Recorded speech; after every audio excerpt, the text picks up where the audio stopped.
Hey viewer, you're watching film unfold। वास्तविक घटनाओं पर आधारित यह फिल्म अक्टूबर 1972 में मोंटेवीडियो, उरुग्वे में शुरू होती है। पुराने क्रिश्चियन क्लब की रग्बी टीम अपने प्रतिद्वंद्वियों के खिलाफ एक भयंकर मैच में शामिल है।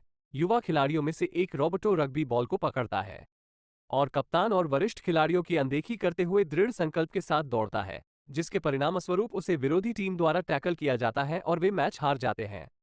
हालांकि पुराने क्रिश्चियन क्लब को भारी हार का सामना करना पड़ता है, लॉकर रूम का मूड उत्साहित रहता है।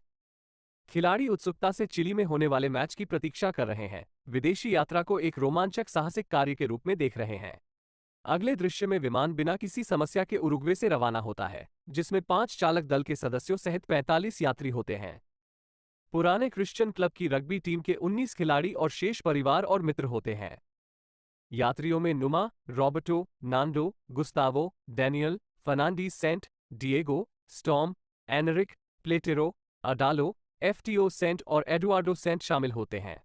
यात्रा के मध्य तक सब कुछ ठीक चलता रहता है। यात्री एक दूसरे की तस्वीरें ले रहे होते हैं और पूरा माहौल खुशनुमा होता है, खासकर युवाओं के बीच। हालांकि विमान के एंडीज पर्वत श्रृंखला के पास पहुंचते ही मौसम अचानक बदल जाता है।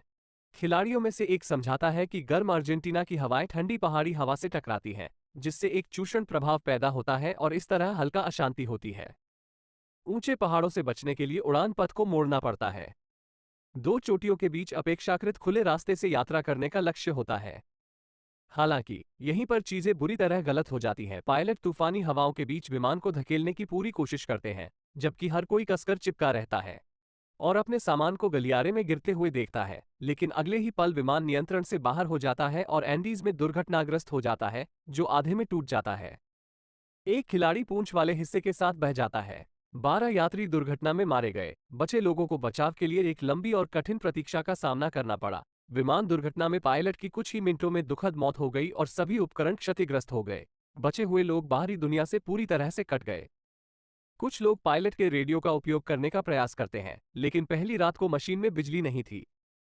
तापमान तेजी से गिर गया और -30 डिग्री सेल्सियस तक पहुंच गया। अधिकांश छात्र गर्म जलवायु में रहते थे। सभी तापमान की तेजी से गिरावट और -30 डिग्री सेल्सियस तक पहुंचने के कारण संघर्ष कर रहे थे। अधिकांश छात्र गर्म जलवायु में रहने के आदी थे और इस ठंड का सामना करने के लिए तैयार नहीं थे। अपने जीवन में उन्होंने कभी बर्फ नहीं देखी है। उनके पास हाइपोथर्मिया से खुद को बचाने के लिए कोई उचित कपड़े भी नहीं हैं, जिसके परिणामस्वरूप वे मृतकों के शरीर के साथ लिपटने के लिए मजबूर हैं। जब सूरज उगता है तो वे अपने लिए जगह बनाने के लिए मृत शरीर को बर्फ में बाहर रख देते हैं। एक बार जब वे सब कुछ व्यवस्थित कर लेते हैं तो उनके पास एक छोटा सा नाश्ता होता है, जिसे वे बरकरार सूटकेस से इकट्ठा करने का प्रबंधन करते हैं। वे अब भोजन को राशन करने की योजना बना रहे हैं ताकि यह यथासंभव लंबे समय तक चले। इस बीच उरुग्वे वायुसेना के विमान का गायब होना खबर बन जाता है, जिससे अधिकारियों को इसकी खोज शुरू करने के लिए प्रेरित किया जाता है। जीवित बचे लोगों को कभी कभी विमानों के ऊपर से उड़ने की आवाज सुनाई देती है, लेकिन दुर्घटना स्थल का स्थान ऊपर से देखना असंभव बनाता है। भारी बर्फ जमीन पर लगभग सब कुछ ढक लेती है। उसकी मां वे अनिच्छा से उसे बताते हैं कि वो मर चुकी है।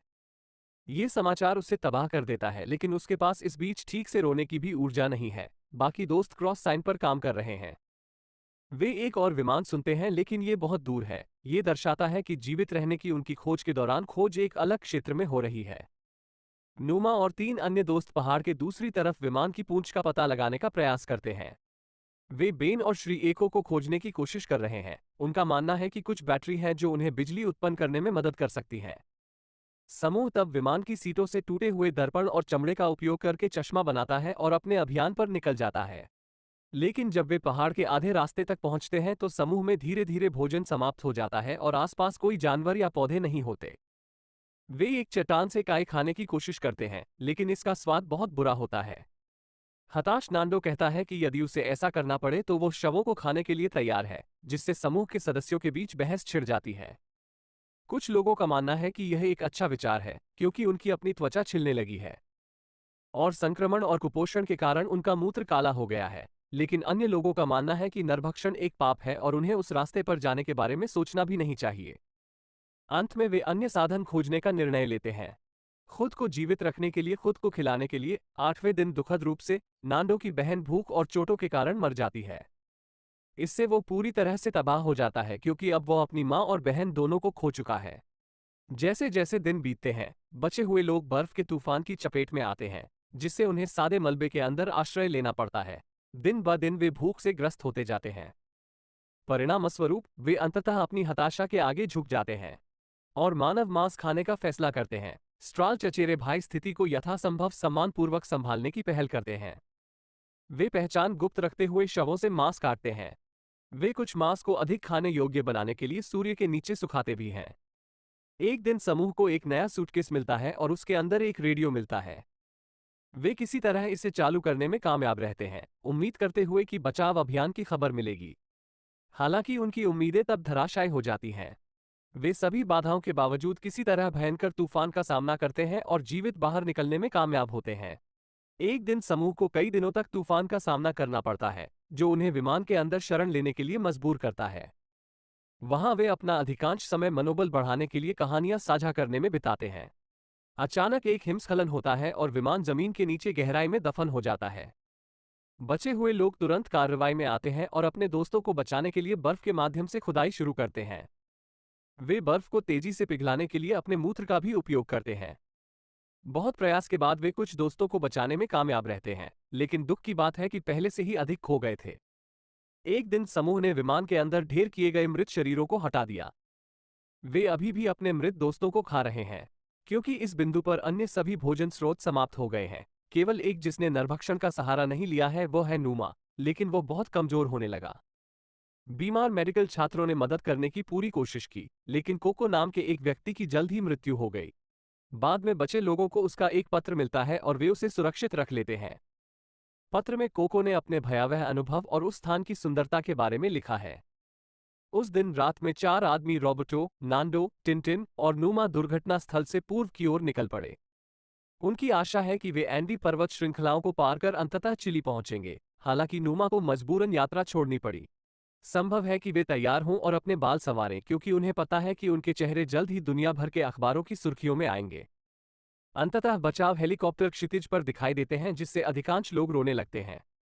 फिर वे एक एक करके हेलीकॉप्टरों के अंदर जाते हैं और निकटतम शहर की ओर बढ़ते हैं। उनके पहुंचने पर जीवित बचे लोगों का उनके माता पिता द्वारा गर्मजोशी से स्वागत किया जाता है, जो उत्सुकता से उनका इंतजार कर रहे थे। बाद में उन्हें संपूर्ण चिकित्सा जांच के लिए अस्पताल ले जाया जाता है। हजारों लोग बाहर इकट्ठा हुए हैं, क्योंकि वे कुल मिलाकर नायकों की एक झलक देखना चाहते हैं। कुल पुरुष भयानक दुर्घटना, घातक हिमस्खलन, भूखमरी और बर्फ में असहनीय वजन से बचने में कामयाब रहे। उन सभी को कुपोषण और अन्य कमियों का पता चला है, लेकिन वे उस रात खतरे से